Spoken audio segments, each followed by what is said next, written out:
when you're with yourself, you have the voice in the head.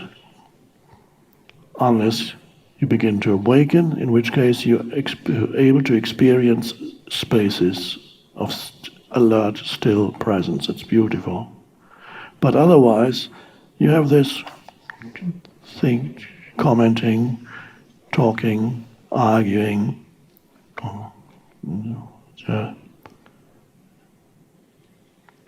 And then this becomes a burden for many people. Of course it is a burden, because a lot of the stuff it says is actually not pleasant.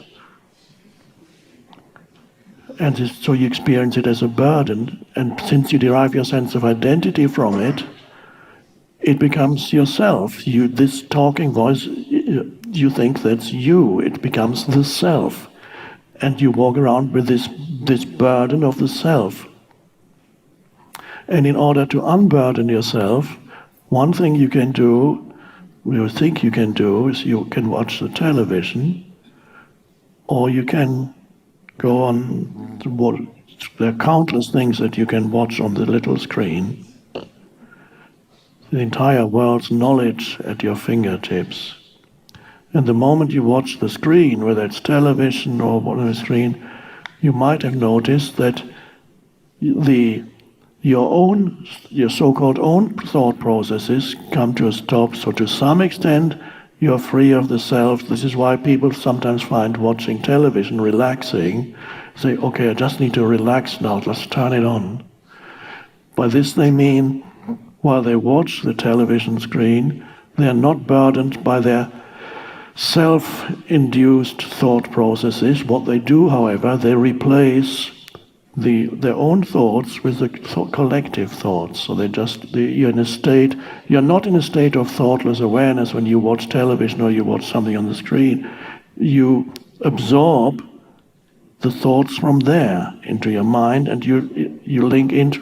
So for people often in a state of semi or hypnosis when they watch, and it kind of paralyzes you. It can also happen with the screen, with television already started, of course. I don't know whenever 60 years ago, whenever television started, and you go, and so your mind is just absorbing whatever is playing. It's the TV mind, which is receiving stuff from wherever it comes from, is going into your mind, and you become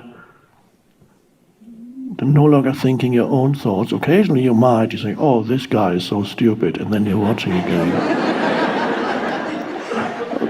And then another thought, why am I watching this rubbish?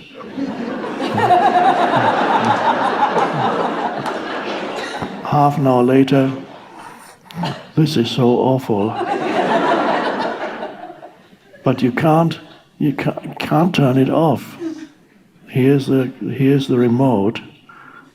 Let's just try one more channel. There might be something else there.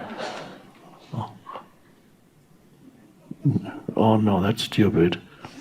Try one more.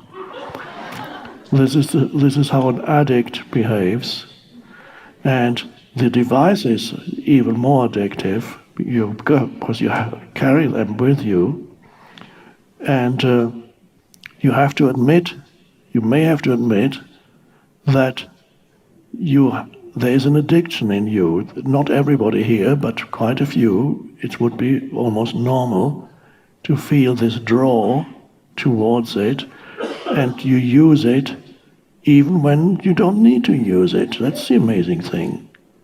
When you're standing at the elevator, waiting, so another person is standing next to you, and he or she is pulling out the phone, and then you pull out yours. You don't know why. Or anywhere you're ordering a tea or coffee somewhere, and you're standing in line, and if you look around, there's almost nobody, and probably nobody, who is not looking at this little thing. This is scary. Zombie-like.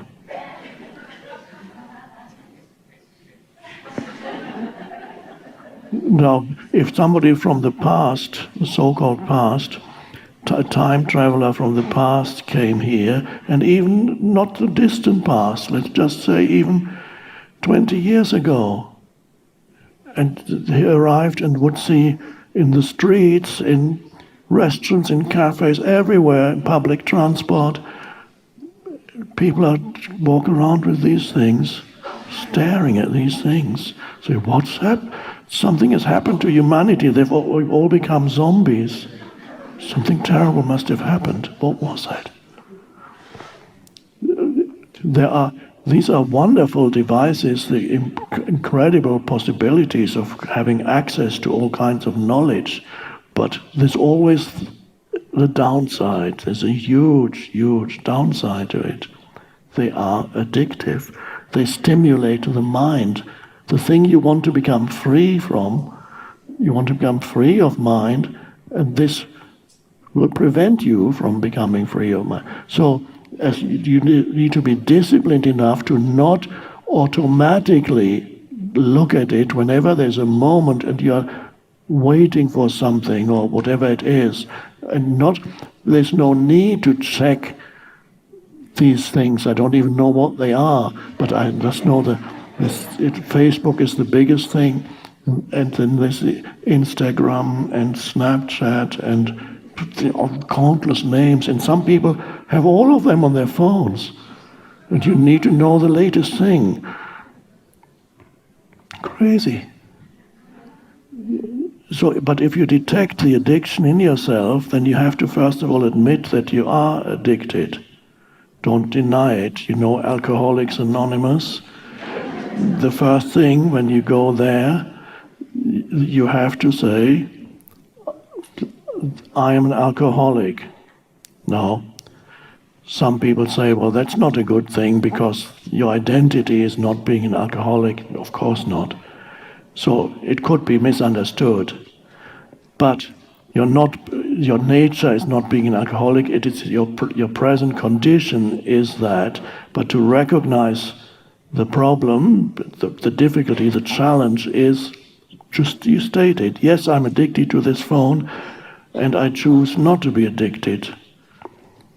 And then you can be the only one in many places who is not looking in waiting rooms, waiting in line, whatever it is, waiting on the phone for somebody to talk to you, and in the meantime, but you use this beautiful thing of just being present, and you look around, and you step out of thinking, and all the others are still in the hypnotic state.